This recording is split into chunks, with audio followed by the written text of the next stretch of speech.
Well, welcome back. Inflation has been squeezing families and forcing lots of us to cut back on spending, which can mean uncomfortable conversations with your loved one, including your spouse, right? Yes, and maybe no conversation, in fact, right? And that could lead to cheating of the financial kind. So joining us this morning is Dr. Melissa Estavillo. Dr. Estavillo, good morning. Yeah, you've chatted with us over the course of many months through the pandemic and everything, and we appreciate your insight on this. Yes.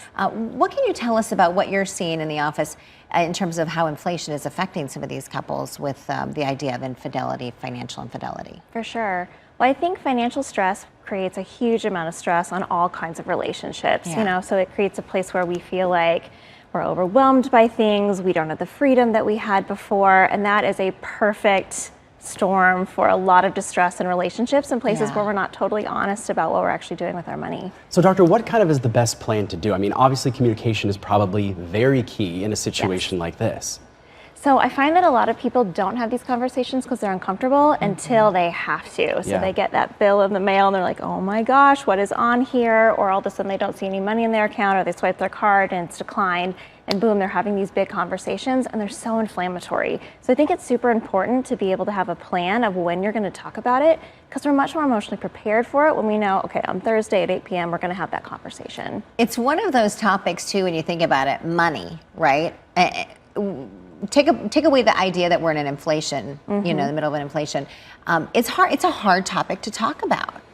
The research shows that it's actually more uncomfortable for us to talk about finances than our intimate life with our partner. So it is incredibly uncomfortable for people, even with the person that's their best friend, to admit that maybe they weren't as careful with their spending, or that it might not be in as much control as they would want for it to be. So, And something you said during the break, which I thought was kind of interesting too, is like the financial issue could really be compounding into a lot of other issues, kind of I can't even speak, can come up because of this, right? Right. No, it's definitely something that can be highlighting a bigger systemic problem within the relationship. They don't feel like they're on the same team. They don't feel like they can trust their partner to be able to have these deeper conversations.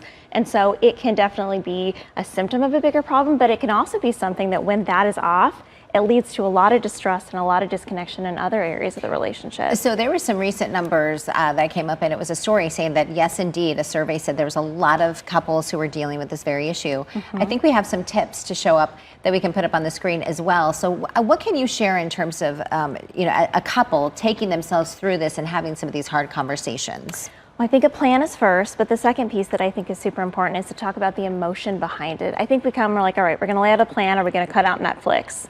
That can be important, but I think the more important thing is actually being able to talk about, what does it feel like to cut something like that out? Yes. Does it feel like you're a failure? Does it feel like you're restricted? Does it feel like things are hopeless? Or does it feel like, oh, I finally have control over something that was out of control? The emotion is so key, and I think we skip that part, and it's actually the most important part. Yeah. Don't cut Netflix. Maybe maybe Hulu or Amazon Prime. There's some good shows on Hulu, Doc. I agree. Or on Netflix. They're all good. They're hard to cut out. If folks at home are thinking, you know what, Dr. Estavillo, I really could use some of your help, how do folks reach out to you?